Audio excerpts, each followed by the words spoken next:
अगर मैं आपसे कहूं कि एक ऐसा कानून है जिसने भारत में लाखों व्यापारिक विवादों की दिशा बदल दी, एक ऐसा कानून जिसके कारण सिर्फ एक कागज का टुकड़ा किसी व्यक्ति को अदालत के चक्कर लगवा सकता है और कुछ मामलों में जेल तक पहुंचा सकता है, तो क्या आप यकीन करेंगे? लेकिन असली सवाल ये नहीं है। असली सवाल ये है कि क्या पूरी दुनिया में ऐसा ही होता है? क्या अमेरिका, ब्रिटेन, सिंगापुर, पाकिस्तान और बांग्लादेश में भी चेक बाउंस होने पर वही परिणाम होते हैं जो भारत में होते हैं, या फिर भारत ने दुनिया से बिल्कुल अलग रास्ता चुना? और सबसे बड़ा रहस्य, क्या भारत का नेगोशिएबल इंस्ट्रूमेंट्स एक्ट वास्तव में भारतीय कानून है या इसकी कहानी किसी दूसरे देश से शुरू होती है? आज की यह वीडियो आपके कई भ्रम एक साथ दूर कर देगी। सबसे पहले एक छोटा सा सवाल, अगर आज कोई आपको 10 लाख रुपए का चेक दे और बैंक उसे इनसफिशिएंट फंड्स कहकर वापस कर दे, तो आपके दिमाग में सबसे पहला शब्द क्या आएगा? शायद सेक्शन 138। लेकिन क्या यही जवाब लंदन, न्यूयॉर्क या सिंगापुर में भी होगा? यहीं से शुरू होती है हमारी आज की कानूनी यात्रा। नेगोशिएबल इंस्ट्रूमेंट नाम थोड़ा कठिन लगता है, लेकिन इसका मतलब बहुत सरल है। ऐसा लिखित दस्तावेज जिसके माध्यम से धन का भुगतान किया जा सके और जिसे एक व्यक्ति से दूसरे व्यक्ति तक आसानी से स्थानांतरित किया जा सके। भारत में इसके सबसे सामान्य उदाहरण हैं चेक, बिल ऑफ एक्सचेंज और प्रोमिसरी नोट। इन सबको नियंत्रित करता है नेगोशिएबल इंस्ट्रूमेंट्स एक्ट 1881। लेकिन अब कहानी में आता है पहला बड़ा ट्विस्ट। बहुत से लोग मानते हैं कि यह कानून भारत की अपनी खोज है। सच ये है कि जब यह कानून बना तब भारत स्वतंत्र देश नहीं था। उस समय ब्रिटिश शासन था और व्यापार को व्यवस्थित करने के लिए अंग्रेजों की कानूनी सोच का गहरा प्रभाव भारतीय कानूनों पर पड़ा। इसीलिए इस कानून की जड़ें ब्रिटिश विधि परंपरा से जुड़ी हुई है। यानी जिस कानून को आज हम भारतीय कानून के रूप में जानते हैं, उसकी ऐतिहासिक यात्रा ब्रिटेन से होकर गुजरती है। अब सवाल उठता है, क्या केवल भारत में ही ऐसा कानून है? जवाब है नहीं। ब्रिटेन में बिल्स ऑफ एक्सचेंज एक्ट है जो चेक, बिल ऑफ एक्सचेंज और प्रोमिसरी नोट को नियंत्रित करता है। अमेरिका में यूनिफॉर्म कमर्शियल कोड का आर्टिकल 3 लागू होता है। पाकिस्तान और बांग्लादेश ने भी ऐतिहासिक रूप से नेगोशिएबल इंस्ट्रूमेंट से संबंधित कानूनी ढांचे को अपनाया और समय के साथ अपने अपने संशोधन।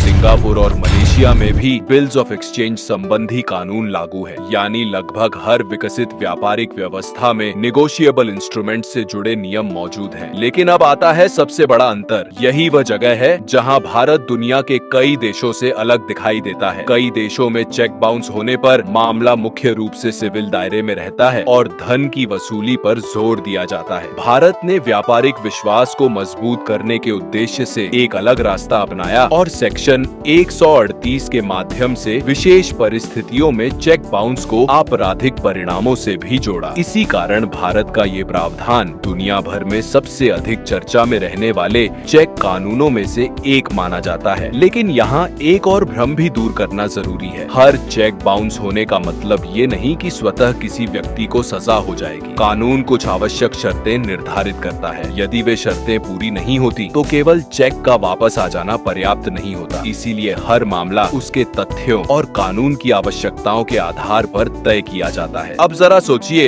एक ही कागज का टुकड़ा एक देश में मुख्य रूप से आर्थिक विवाद माना जाता है और दूसरे देश में वही दस्तावेज आपराधिक कार्यवाही तक पहुंचा सकता है। यही कारण है कि किसी भी देश के कानून को समझे बिना केवल नाम देखकर निष्कर्ष निकालना सही नहीं होता। तो क्या भारत दुनिया का इकलौता देश है जहां नेगोशिएबल इंस्ट्रूमेंट से संबंधित कानून है? बिल्कुल नहीं। लेकिन क्या भारत का कानूनी मॉडल कई मामलों में अलग और विशिष्ट है? इसका उत्तर है हाँ। यही वजह है कि भारतीय नेगोशिएबल इंस्ट्रूमेंट्स एक्ट और विशेष रूप से सेक्शन 138 आज भी न्यायालयों, वकीलों, व्यापारियों और कानून के छात्रों के बीच सबसे अधिक चर्चा का विषय बने रहते हैं। अब मैं आपसे एक सवाल छोड़कर जा रहा हूँ। क्या आपको लगता है कि भारत में चेक बाउंस पर आपराधिक प्रावधान बने रहने चाहिए या इसे केवल सिविल विवाद तक सीमित कर देना चाहिए? अपना विचार कमेंट में जरूर लिखिए। याद रखिए, कानून की दुनिया में जो दिखाई देता है, सच हमेशा उतना ही नहीं होता। हर कानून के पीछे एक इतिहास होता है, एक कारण होता है और कई ऐसे तथ्य होते हैं जो आम लोगों तक कभी पहुंच ही नहीं पाते। अगर आप भी उन अनकहे सच को जानना चाहते हैं तो अभी इस वीडियो को लाइक कीजिए, शेयर कीजिए और एडवोकेट असवल को सब्सक्राइब करना बिल्कुल मत भूलिए। अगली वीडियो में हम कानून का एक और ऐसा रहस्य लेकर आएंगे जिसे जानकर शायद आपकी सोच हमेशा के लिए बदल जाए। बहुत बहुत धन्यवाद। फिर मिलते हैं।